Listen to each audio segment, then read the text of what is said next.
नमस्कार। बीएड प्रथम वर्ष विषय पाठ्यक्रम से परिभाषा हमारा 4th पेपर, और इसके अंतर्गत हम लोग बात करते हैं भाषा साहित्य के सौंदर्य पक्ष की विशेषताएं। 4 विशेषताओं की चर्चा हम लोग ने कर ली थी, और आज हम उसकी जो आगे की विशेषता उसकी चर्चा हम लोग करेंगे। तो इसके आगामी जो है वो है अलंकारिक पक्ष। भाषा के अंतर्गत जो पक्ष विशेषता है कि वो अलंकार को लिए हुए होती है।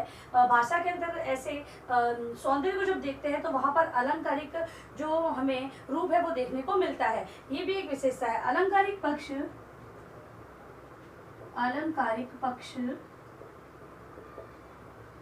के अंतर्गत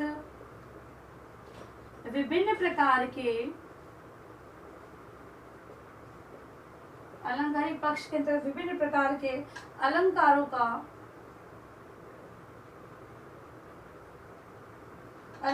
का समावेश भाषा में किया जाता है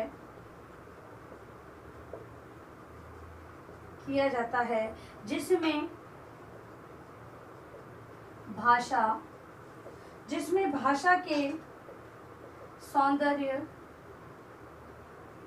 भाषा के सौंदर्य का अभूतपूर्व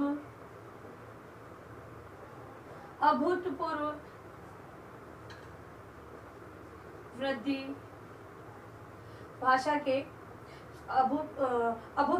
होती है।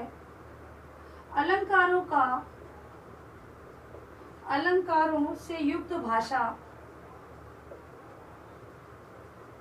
पाठक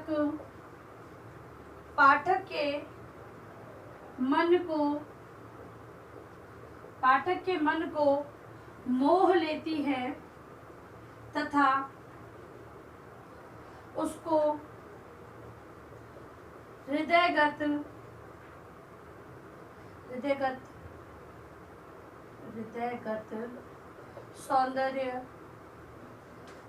सौंदर्य की अनुभूति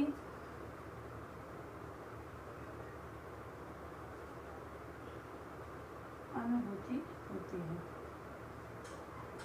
समझेंगे कि जो अलंकारिक भाषा है वो भाषा के अंतर्गत जो ये कहें कि जिसकी हम लोग कल्पना नहीं कर सकते, इस प्रकार का सौंदर्य का रूप प्रस्तुत करती है। और जो पाठक है जब उस अलंकारिक जो भाषा को पढ़ता है, अलंकारिक भाषा से युक्त पठन सामग्री को पढ़ता है, तो उसके हृदय में ऐसी मन में बहुत अच्छी अनुभूति होती है। हम लोगों को ज्ञात, क्योंकि जो व्याकरणिक ज्ञान को ध्यान में रखते हैं तब अलंकार पक्ष की हम लोग बात करते हैं, और उससे पहले हम लोग केवल साहित्य का पठन का कार्य करते हैं।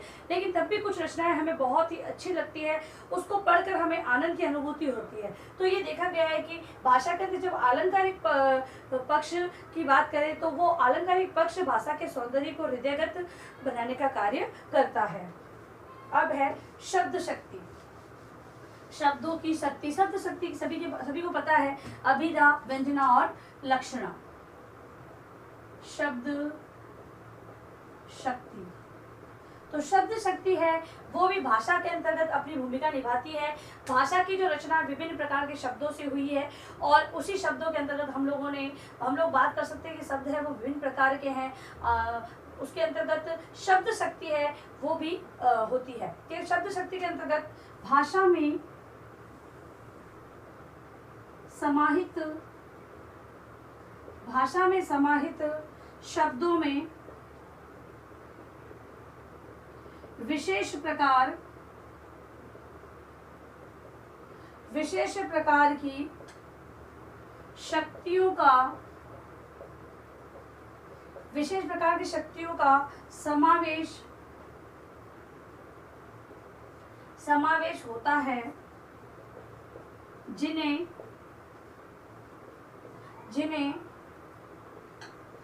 शब्द शक्ति के नाम से जानते हैं। जब इन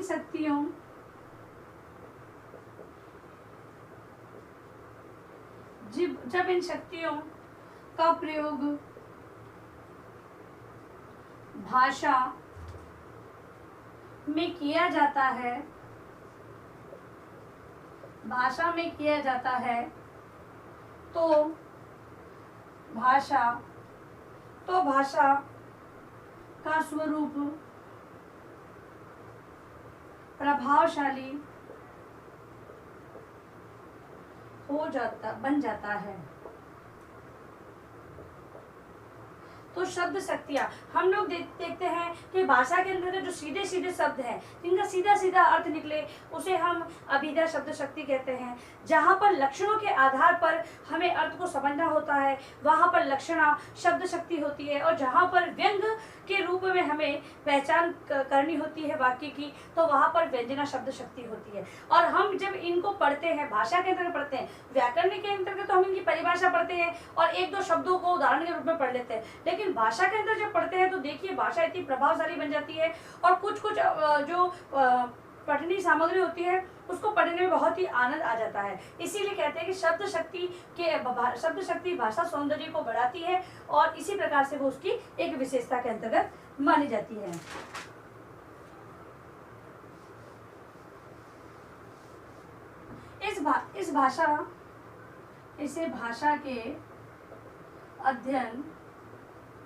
इसे भाषा के अध्ययन से पाठक का मन भाव विभोर हो जाता है तथा वह अपने व्यवहार में परिवर्तन लाने का प्रयास करता है। ठीक है, तो ये है शब्द शक्ति। अब है लोकोक्ति मुहावरों का प्रयोग। लोकोक्ति मुहावरे,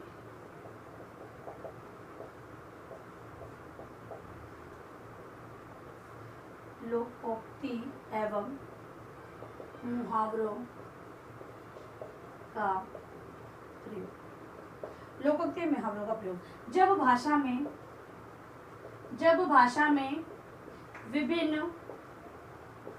विभिन्न प्रकार की लोकोक्ति एवं मुहावरों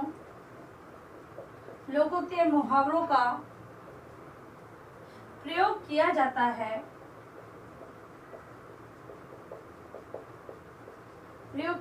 है तो भाषा और भी प्रभावशाली बन जाती है। इस प्रकार की भाषा पठन से छात्रों के मन में सौंदर्य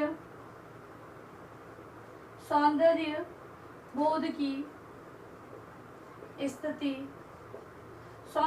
की स्थिति उत्पन्न होती है।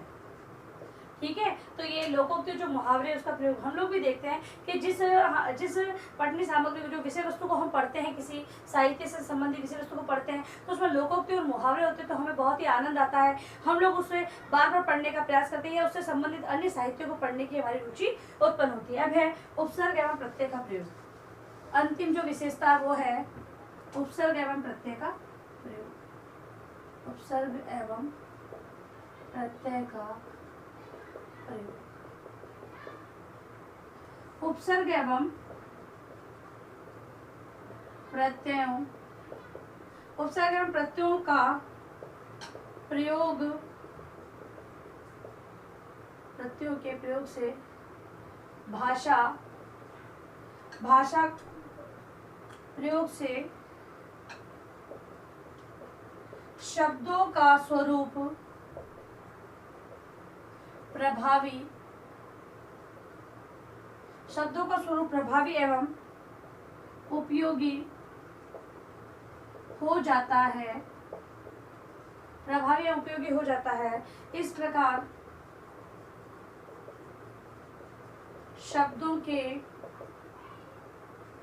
शब्दों का प्रयोग, इस प्रकार शब्दों का प्रयोग भाषा के, इस प्रकार के शब्दों का प्रयोग भाषा के सौंदर्यात्मक पक्ष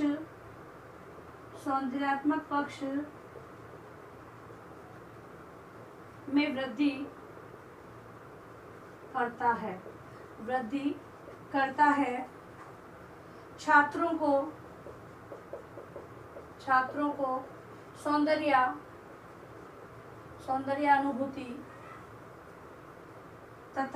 सौंदर्यानुभूति होती है तथा भाषा प्रभावशाली